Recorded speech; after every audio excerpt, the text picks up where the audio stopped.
Anyway, I am going to go through a little bit of my background, partly because I think it's relevant in terms of the connections notation in my title.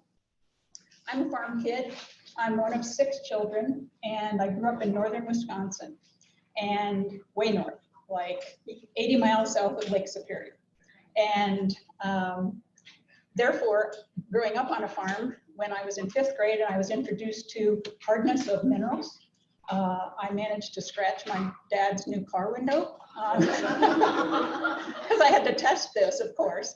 And yeah, you learn these things eventually. But so the connections that we make, and I'm going to introduce a term which probably isn't new to you, but I'm going to just remind you of it. It's a term called constructivism, and educators banty it about a lot because it describes the way that we form our understanding of complex phenomena.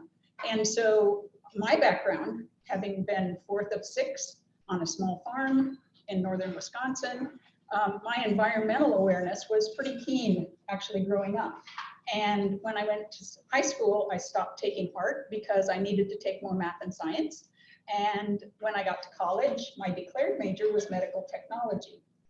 My mother had been a nurse. And I said, however, when I learned that I would be on call, I kind of went, maybe not. And so the lab work intrigued me, but I didn't think I wanted to do that. So now I'm a semester into my program, and I need to choose courses. And I'm looking at math because I'm like, I love math. Math is good. I've won a couple little math awards, right? And so I think I'm going to do math education. And so I jump into math. And I had a work study opportunity, and the professor, or the chair of the mathematics department, not math ed, mathematics department said that he thought the best job for me would be tutoring geology majors in calculus. And I thought that was really a good plan, because what he said was, you will find out quickly if you enjoy teaching math and teaching people who are trying to learn or not trying to learn. And it turned out that literally about 1/3 of them only really wanted me to prepare them for the next test. And I found that really frustrating. And so the next semester, I changed my major again, and I wound up a biology teacher, which I have loved. I love biology. I grew up with cows freshening. I helped baptize baby pigs. You do that with vinegar so that the mother, if she's calcium deprived, doesn't want to eat the babies. And so you stay available when the sow is farrowing. So my students didn't understand some of these terms, but I did take them to Slate Farm around Columbus because I wanted them to see this is how agriculture kind of got going. And it's amazing, it was and still is amazing to me that my Worthington students, many of whose parents grew up in what was still kind of farmland, a lot of fields, many of them did not know that potato was underground. They knew the corn thing because of Halloween, the corn stalks and all that. But the actual corn thing, the pollination and all that, not so good. And so my constructivism, my own construction of both my career choice and my employment and my interests, which morphed over time. And as I decided to go on for a master's degree, I'd been teaching straight biology for probably 10 years. I decided to go for a master's degree in education. And in so doing, I wanted to become certified in earth science. And that's hard because many schools in Ohio, especially at that time, didn't have an earth science program at the high school level. And furthermore, and this is where you kind of get into the speak up for yourself kind of thing, the guidance counselors didn't consider it to be a lab science. Literally did not consider it to be a lab science. They said colleges will not accept this. You should not be encouraging students to take earth science. They need to go biology, chemistry, physics, and AP something. And so I had to stand up and I had to write the curriculum very specifically. I had to demonstrate 2 semesters at a time that I was actually doing labs, and that I invited them to come in and videotape my labs. I invited them to talk to my students about my labs. And we weren't able to do field work very much at that school because of its size and location, but we did have a fen, which is an alkaline bog, on the school property, and so we went down to the fen, and it would take, at that time we had shared periods, we had an hour and a half 3 days a week, and then an hour and a half, 2 days the next week. So what happened was, in those longer periods, I could get the students down to the fen, we could grab some samples, and we could come back to the lab, and then the next lab day, we could do the stuff. But I wanted them to be part of gathering the samples. I didn't want to bring in, I've heard the stories, so I didn't want to bring in samples that they hadn't been part of. And so my background kind of evolved over time, and I love teaching earth science. We got it certified so that the guidance counselors would count it a lab science. And within 3 years, I was now not teaching biology full-time, but I was teaching earth science full-time. And that is a tribute to the district that I taught in, because as they were inched toward that kind of a metric, we had also this was a county consortium of 16 districts. If the NSF people are here, they might recognize the name Jane Hazen-Desiker. Jane Hazen she applied for and got a grant through National Science Foundation, which was called PRISM, Project to Redesign Instruction in Science and Math. And the PRISM project launched me into many other things, including the GLOBE program and some other things that I brought with me. At some point, I decided that I loved working with teachers. It was really fun for us to do the summer workshops, and I quit my job. I resigned, which in hindsight was maybe not ideal, but I resigned my position to come to Ohio State and earn a doctorate in science education. And the reason I say that may have not been ideal was because as I then approached another district for another job, I was lowered down on the pay scale. My experience was basically denied. I had 17 years of experience in the classroom, and they were going to give me 5 years of experience on the salary scale. And this was after I'd earned my PhD. The PhD meant nothing. And I finally negotiated that I would settle at 10 years. So I took a significant salary cut to continue what I wanted to do. But as an assistant professor at Ohio State University, I supervise student teachers, which is a blast and really an eye-opening, because you get to go to buildings that are very different all over the city. And then I realized I really missed the students, because there is nothing better. I'm maybe preaching to the choir, but when you see the aha moment, when you see, or you have to, and this is a challenge for science people because we get into the fill in the bubble thing. If you can get the student to reflect upon their experience, to reflect upon how they understood it before, how do they understand it now? What might have changed? How does that change their outlook? This is not a right or wrong. This is not a content thing. This is instead, look, how is this manifesting itself in your life? And that is cool. And if students will relay that to you, which some will reluctantly, and some will not. But the point is that when you can get that level of interaction with students, and by the way, it's much easier on a field trip down the bank to the river to hear those kinds of things, I think that makes a big difference. So that was my pre-prologue. The prologue is when I was interacting with Dr. Byrd Lyons, who was the director here at the time, and also the principal investigator PI, which I had to learn that word, the PI on the LTER site for the McMurdo Dry Valleys. I had already been doing some things. And so the river, and I've got to get the right thing here. The river that we sampled is the Olentangy, which goes right out here. But we took samples up in Delaware County and 12 samples systematically 4 times a year down to the confluence with the Scioto. Everyone not from Ohio would say Scioto, but it's Scioto. And the Scioto is over here, and the confluence is right downtown. And there were floods, and there's lots of historic stuff about that. There are also, the term a river runs through it. Well, there are 4 rivers that run through Franklin County, and Alum Creek is over here, and Big Walnut Creek is over here, and then farther down below this map is Big Darby. So lots of river things, lots of fun river things to do. And we tried to find a cohort of teachers doing river studies.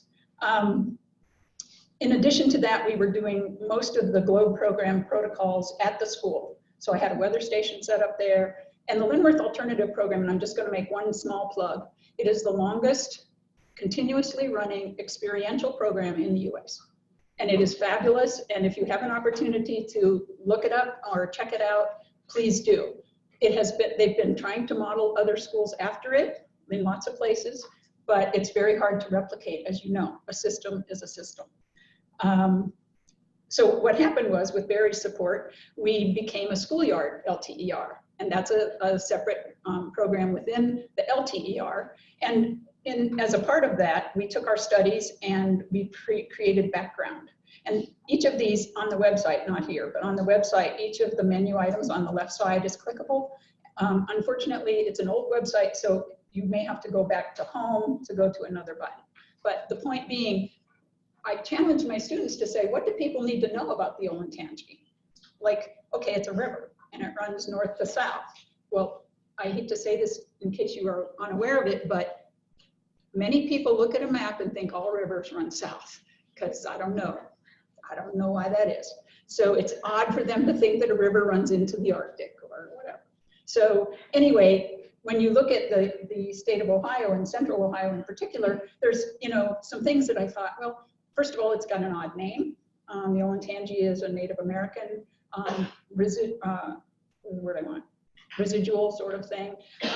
And so we fleshed out this website on the basis of what did we think people needed to know. And then we sort of did the test thing, right? Piloted it, sent to some middle schools and to other places and said, hey, would you look this over? What raises a question? What's wrong? That kind of thing. So we pilot tested it. The LTER sites have already been mentioned, and I'm not going to spend hardly any time on this other than to say I was affiliated with the McMurdo LTER. Amazing opportunity for someone who likes environmental things to study extreme environments, but also soils and rivers and lakes and ice and climate. How cool is that? So I was amazed to have that opportunity, and I was very privileged because Barry made it possible. It was not a teacher in residence kind of thing where I had to, compete against 90 other people or whatever. And I was very privileged to be part of this group. That said, when I first arrived in McMurdo, and you see that I was looking at stuff in the storage tank for Dr. Lyon's research group, I had to go through snow school and the whole deal. My role was a tag along. I knew some of what the scientists were doing, but I certainly wasn't familiar, and certainly not on the level of what chemistry tests or whatever. And Kathy primarily prepared me, and she was in the field at that time.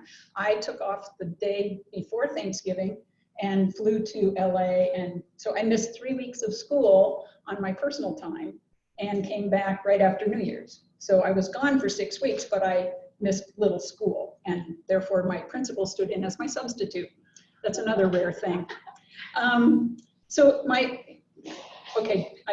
going to point out that my pants, you see all the folds and pleats? Okay, yeah, I know. See, I tried them on for here, and I didn't pay any attention to how long because I figured, that didn't really matter. They'd be in boots. And yeah, it was quite sad. They were probably 8 inches too long. Really, just really long. But my job was to videotape the process at the site, to become familiar with the protocols, to interview the researchers, in which case I also asked them, how did you get into this? What did you like about it? And I've recently also asked my former colleagues and some of my former students, was there a teacher that made a difference? And sometimes that answer is, yeah. Used to love this subject and got into 10th grade, whatever, and oh my gosh, never, and that's a shame. But I also think that just as many times, maybe more, I would like to think, that a teacher made a difference in how you framed the subject, how well you liked the subject, and how much you tried, honestly, whether you were willing to strive. But what it also did was enable me to build a network, and the LTER network was very friendly to me, very accommodating. We developed a DVD, that's this one. It was paraded around in many NSTA conferences. We accomplished this in teams too. My students built this. So our high school had a situation where the students ran the computer system. And so we had students and a teacher, Mark Maley, who's really proficient in DVD and interactive learning opportunities. And he had taught several classes by that time, so the students knew how to do it. And again, what we did is we set it up in teams, just like the LTE research teams. It featured student artwork, it featured some of the sound files that they had found and so on, and then they critiqued each other's work because they couldn't all be on all the teams. And somewhere in that, I decided I was ready to retire. And my husband was retiring, and we were in a transitional thing. And however, an opportunity presented itself here, and I thought I could do a job here, more or less, as I look back on it, in marketing. Because, I mean, I wish I had grabbed that screen out there, that the panel that's above the table where the coffee is. There are like 9 research groups. They're all doing amazing things, and their websites were unique and heavy and rich. They had a heavy concentration on graduate and undergraduate. There were REUs. There were just really good things. And I would go across campus and I'd say, I'm at Byrd Polar, like, by golly. And they'd, Byrd Polar. And I'd be like, yeah, it's West Campus. We do, you know, and that was a shock. That was really a shock. But now Ohio State's big, got lots of things going on. So I kind of felt my job was to sort of inform, to make visible that which is already here. And so one of the first things I did, and thanks to Anne, wherever she is, Anne Grunow and Terry Wilson, we occupied the Learning Center space, which had been loaded with heavy equipment and specimens and other things, and they very graciously gave up that space so that we could have a learning center. And I had a former student who was very good at artwork. She was a student at CCAD, and she developed this 3D foam core display, which is admittedly heavy in information, but which received many compliments when I went to conferences, because it was Velcro and you could just like undo it and put it in an envelope, and then you could come back up and set it back up. And it was 3D and it had lots of information. So Jen Adrian, by the way, it was just recently recognized as one of the most successful entrepreneurs in starting in her own startup as a graphic artist, local in Columbus. You'll see that artwork again, by the way, because I'm cheap. And well, actually, more to the point, teachers, as you know, appropriate whatever they can scavenge. And so here you see the same artwork again on the remote sensing lab. What we tried to do was just put in the hallway, because there were lots of tours and people kind of wandered through various times of the year. And so what we tried to do was standardize some of the talking points, some of the information for each of the research groups, but also have a visual that sort of said, here's who here's the scientist, here's where they work, here's what they do, and that enabled them to get a sense of what was going on here. Then there was also the Breakfast of Science Champions. Yay, Melissa! Gary McKenzie, those of you who know him, and Melissa, and a teacher from Byrd Middle School in Columbus Public, basically said, you know what, we need to celebrate these students who are coming up and are interested in science. And this was for middle school students. And it was already ongoing when I came, so I just jumped in.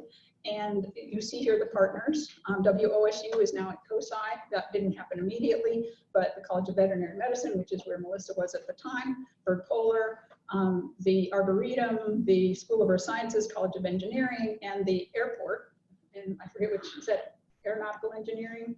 I forget who that was, but at the airport. So we took 8 to 12, smallish group of middle school students, and gave them a tour and an experience, and then another year they could go to another place. So they were kind of here for the morning or whatever, but they got a little breakfast and whatever. And what you'll see here is that many of them came from Columbus Public. And so this was a really rich opportunity for us to begin to address, and I'm not saying it wasn't happening before, because clearly the Breakfast of Science Champions was already underway, but we really were able to draw in students of color and people whose experience may not have been much other than what they were familiar with on their own city block. And while that seems shocking maybe to some of you, I literally have had many in the early 80s, I had many teacher conferences where I did presentations at science teacher conferences where they would say their students had never seen a tree that was alive. They'd seen pictures of trees, but they had never seen a tree. And my son was a camp counselor, and he had a young boy, this is Big Brothers, Big Sisters. He had a young student from Cleveland, Ohio, who had never heard tree frogs or frogs singing at night. And he cried all night long. And there was nothing my son could do to console him that wasn't some eerie monster thing that was going to come get him. The other thing that was totally weird for them was to come across a spider web in the woods. It was being in the woods, as long as there were other people around, was good. But so my son's job literally was, with the machete going through breaking up the spider web so that the kids wouldn't get a spider web and be totally freaked out by the forest. Then we got a small fund and Brian Mark in the background, geography. This was called P12 Scholars, and the idea was to, again, work with the pre-college group of people. This was in 2006. You see the smartboard there. Weren't we with it? And I wasn't even that proficient in it, but Rachel Hintz, one of our grad students, was. And we did surveys, pre and post test, etc.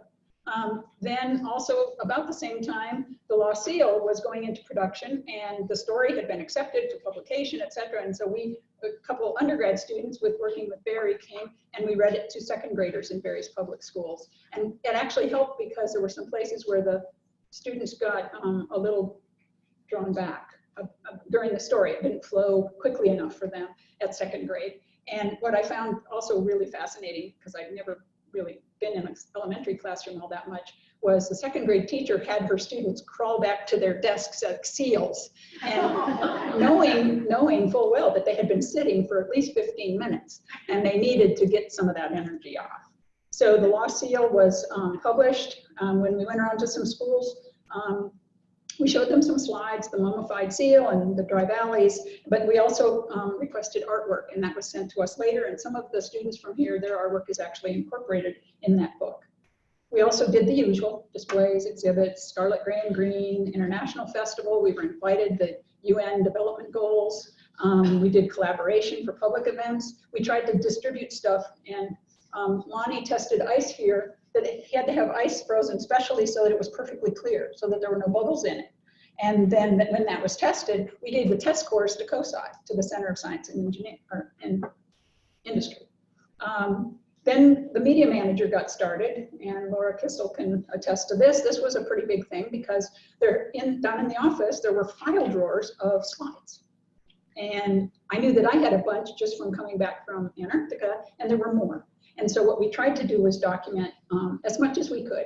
Later, that became, those that were suitable came to the knowledge bank. And the trick with the suitable part is you had to have more detail, more documentation. I was very privileged, and Dr. Ken Jezik was here in the remote sensing lab to do K12 Outreach. We had summer teacher workshops. That was my forte. I thought that's what I like to do. We did one here, then we did another one at KU.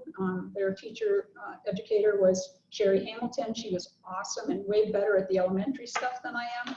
And the education interns at ECSU came here, some of them, and there was diversity there. East Carolina State University, I can't think of it, Elizabethtown, Elizabeth City. And then CREASIS also enabled lots of other things. So I had been on a couple panel reviews for grant proposals before, NOAA and NASA, and this enabled me to experience a site visit. And some of you who are more familiar with the NSF process, we were more focused on developing lessons and activities, and that became this one, the CREASIS DVD. And it has a teacher's module and so on, teacher's unit. And then later, and this took a lot of time, the development of the DVD in Spanish. I also was then funded partially to participate in an NSF-supported zine for K-5 teachers. And again, elementary is not my thing. Second graders kind of scared me at first, but they hang on you and they ask kind of silly questions. But like, were you this tall in Antarctica? Like, I think I was. Anyway, so I was fortunate to write some research articles about researchers, and many of whom, because I knew them, were in either former or current or associated folks with BPRC. We also did some web seminars, which was new back then, and sound, live audio, that kind of thing. People could call in and text while we were online. And so those were also funded and sponsored by the National Science Digital Library. We then got some funding from Technology Enhanced Learning and Research. That was a local thing, and we built a climate model simulation. That required really good expertise from Polar Meteorology Group. Aaron and his colleague, Dr. Francis Otieno, really helped us with that, but I also had to hire artists because, and that was in 2008.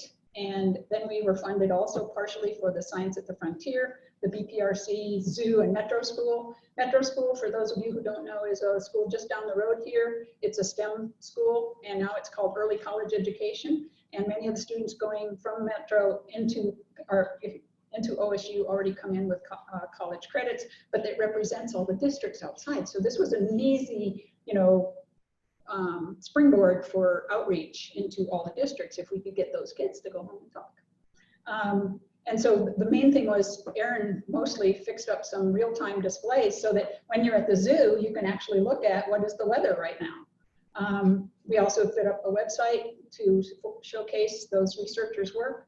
And then in the summers of 2009 and 2010, with another grant from Teller, Technology Enhanced Learning and Research, I used Carmen, it was available and it was being used, but it wasn't being used widely. And so we used Carmen as an online opportunity for students. And then from 2010 to 2012, yeah, it was a lot of this, because what had happened was I had committed to things that weren't really funded. I was doing things in partnership and just helping wherever I could help. And it became that. So here you go, here's your graph.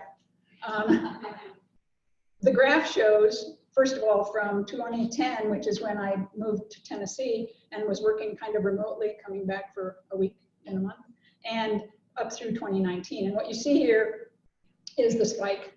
Jason took over and really did a lot of more things that were based on metrics and on making things available and that kind of thing. So my little orange square there, we had been hitting about 85 to 90 presentations a year and about 5,000 people. And in 2 years' time, he doubled that. And I really can't say enough about Jason, because he took the ball and ran with it, and has, as you might expect, people are programs and programs are people. So what has happened is Jason's orientation and expertise has enabled the Byrd Center to benefit from another viewpoint and another perspective. And I would actually prefer it if, because mine is old history, I'd prefer it if you have questions about, because I don't have the answers. I'm too old. And I've been away from it for 7 years, which when I was putting this presentation together, I realized was a long time. So if you have questions about what works for Byrd Polar, what works with education and outreach, that kind of thing, Jason's the person to ask. And with that, I will enable people to just consider for a second what you already know. Networking is what it's about. Knowing who is who and who does what, being interested, listening, and sharing, and then being able to tap into that, or to be able to ask a question, feel comfortable to ask a question, is really important. And the mentorship here has been amazing. Ellen, I mean, truly, Byrd Polar really helps people come up. And I really want to thank everyone who enabled me to do what I did. Thank you.